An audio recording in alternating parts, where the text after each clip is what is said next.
Today we are going to start IPC, Inter-Process Communication.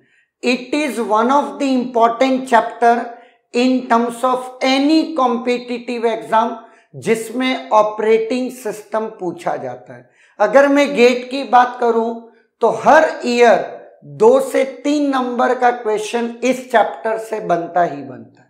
Now अब बात आती है आईपीसी क्या है और क्यों इसकी जरूरत पड़ती है। तो जैसा कि हमने अभी तक देखा था, there are 2 types of processes, one is dependent processes and one is independent processes.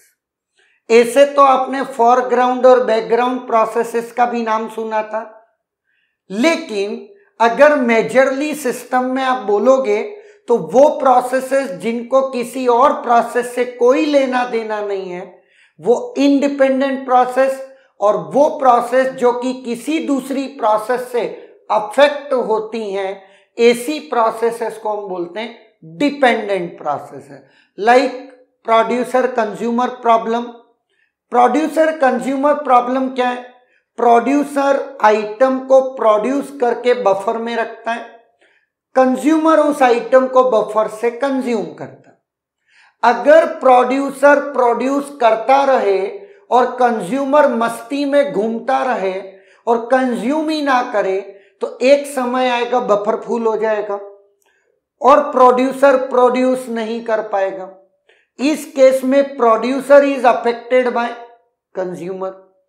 या एक केस है कंज्यूमर कंज्यूम करता रहे और प्रोड्यूसर मस्ती में घूम रहा है, प्रोड्यूस ही नहीं कर रहा है, तो एक समय आएगा बफर खाली हो जाएगा। जब बफर खाली हो जाएगा तो कंज्यूमर क्या कंज्यूम करेगा? कुछ नहीं। इस केस में consumer is affected by producer. If 2 or more processes are affected by each other, then those processes are called as dependent processes, जिसको coordinating, cooperating and communicating processes भी बोलते हैं। क्लियर है? नाउ अब बात आती है कि हमको ये तो पता चल गई कि डिपेंडेंट प्रोसेसेस होती हैं, लेकिन डिपेंडेंट प्रोसेसेस के होने की का एडवांटेजेस क्या है? क्यों हम डिपेंडेंट प्रोसेस बनाते हैं? क्लियर?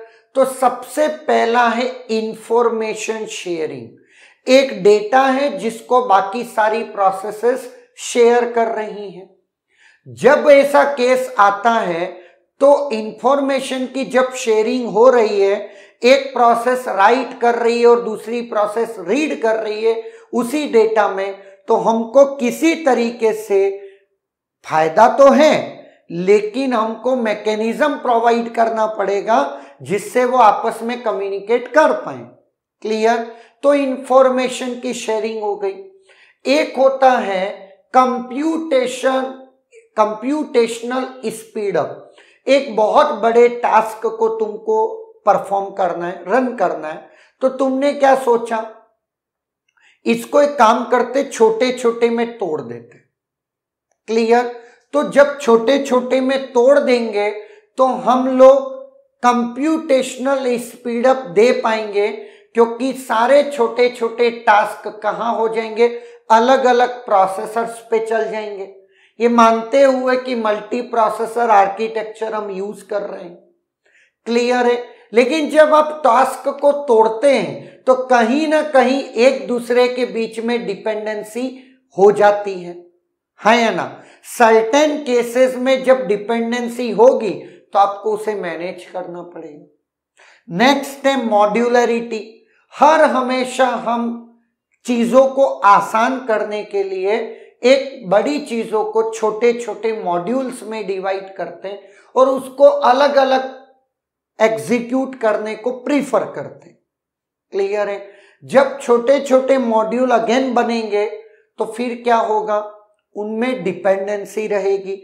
अगर एक बहुत बड़ा प्रोजेक्ट है तो ऑब्वियस है वो छोटे छोटे मॉड्यूल और फेजेस में ब्रेक होता है। कुछ चीजें हैं जो पैरेलल चल सकती हैं, कुछ चीजें हैं जो सीक्वेंशियल चलेंगी। समहाउ मॉड्यूलर में बांटने से एडमिनिस्ट्रेशन सिंपल हो जाता है, चीजें कन्वीनियंट हो जाती हैं। क्लियर? तो ये सारे एडवांटेजेस हैं और जिसकी वजह से डिपेंडेंट प्रोसेसेस का जन्म होता है और उसकी वजह से ही उन एडवांटेजेस को ध्यान में रख के ही जन्म हुआ है। लेकिन सिर्फ जन्म तक बात सीमित नहीं है।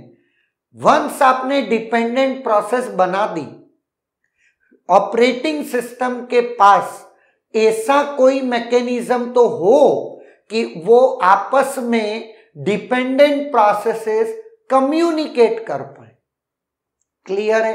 तुमने ज्ञान तो दे दिया कि डिपेंडेंट प्रोसेसेस होंगी, लेकिन अगर आपने ऐसा कोई मॉडल अफोर्ड नहीं किया, जैसे हमने बोला वर्क फ्रॉम होम लॉकडाउन में कर लो।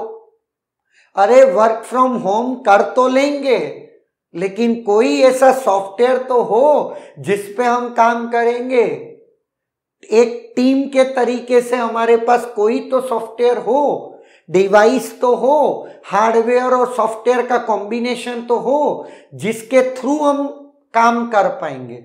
उसी तरीके से डिपेंडेंट प्रोसेसेस में हमने बोल दिया कि प्रोसेसेस को एक दूसरे से कम्युनिकेट करने की जरूरत होगी, लेकिन ऑपरेटिंग सिस्टम कुछ मॉडल डिजाइन करके देता है या मेथड प्रोवाइड करता है जिससे एक और एक से ज्यादा प्रोसेसेस आपस में कम्युनिकेट कर सकती है। क्लियर है?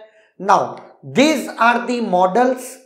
One is message passing, जिसे आईपीसी मेथड बोलते हैं या आईपीसी मॉडल्स बोलते हैं, इंटर प्रोसेस कम्युनिकेशन मॉडल्स या method. First is message passing, second is shared memory, third is pipes and fourth is socket. और वन बाय वन अब इसको डिटेल में पढ़ते हैं।